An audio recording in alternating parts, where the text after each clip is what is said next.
Números, capítulo 4. Segundo o mandado do Senhor por Moisés, foram designados cada um para o seu serviço e a sua carga, e deles foram contados, como o Senhor ordenara a Moisés. Versículo 49. Como vimos no capítulo anterior, não bastava ser um levita para assumir a obra de Deus no santuário. Havia uma hierarquia e divisão de cargos e funções que designava cada um em um serviço determinado. Havia também condições para que este serviço pudesse ser realizado a fim de preservar a vida dos próprios levitas.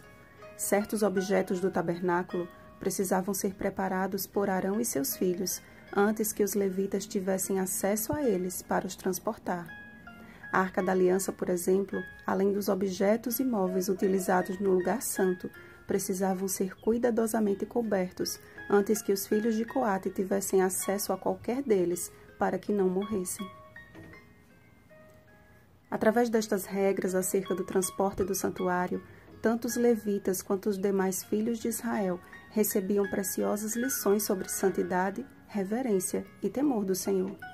Cada vez que precisavam levantar acampamento e marchar, todo o povo podia ver com que ordem e decência os levitas carregavam as coisas sagradas. Era um trabalho que lhes exigia grande responsabilidade e cuidado com as coisas santíssimas. Enquanto permanecessem fiéis ao mandado do Senhor, ele os abençoaria e protegeria em todas as suas viagens.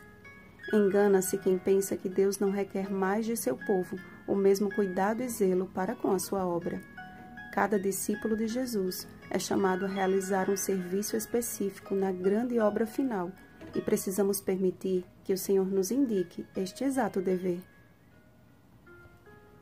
Após o Pentecostes, os discípulos foram capacitados para uma obra mundial de proclamar as boas novas de salvação em Cristo Jesus.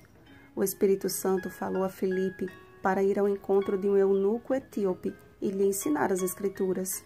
Atos capítulo 8, versículo 29. O apóstolo Pedro recebeu instruções do Espírito Santo após uma visão de ir pregar também aos gentios. Atos capítulo 10, versículo 20. Paulo foi impedido pelo Espírito Santo de ir a determinado lugar e, através de uma visão, entendeu para onde deveria ir naquele momento. Atos capítulo 16, versículos 7 ao 10. O mesmo Espírito permanece guiando os filhos de Deus hoje, e nosso papel é tão somente estar atentos para ouvir a sua voz. Quem tem ouvidos, ouça o que o Espírito diz às igrejas. Apocalipse capítulo 2, versículo 7.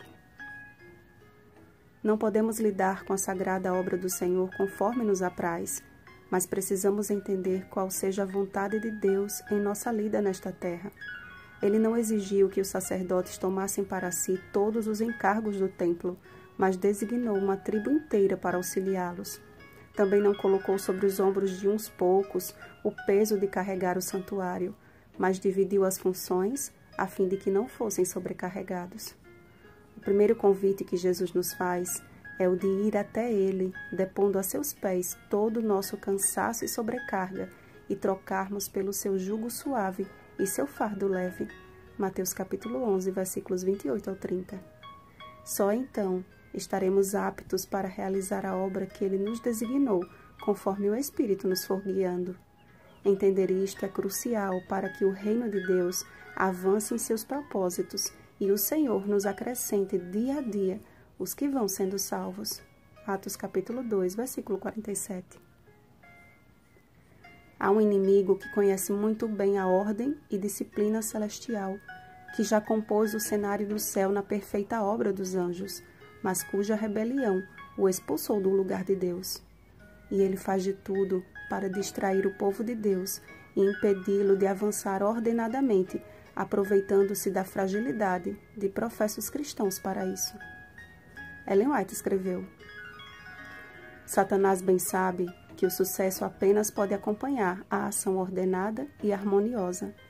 Bem sabe que tudo que se relaciona com o céu se acha em perfeita ordem e que sujeição e disciplina perfeita caracterizam os movimentos da hóstia angélica. Ele estuda e faz esforços para levar os cristãos professos o mais longe possível da disposição ordenada por Deus. Portanto, engana até o povo professo de Deus e faz-lhes crer que a ordem e a disciplina são inimigas da espiritualidade. A Igreja Remanescente, página 24. Precisamos estar atentos para ouvir o Espírito do Senhor a nos indicar cada passo que devemos dar no sagrado dever missionário e no cuidado para com a sua casa de oração. Se atendermos ao primeiro chamado de Cristo, vinde a mim, Mateus capítulo 11, versículo 28, certamente seremos habilitados a cumprir a sua ordem. Ide, Mateus capítulo 28, versículo 19. E eis que ele estará conosco todos os dias, até a consumação do século. Mateus capítulo 28, versículo 20. Uma feliz semana.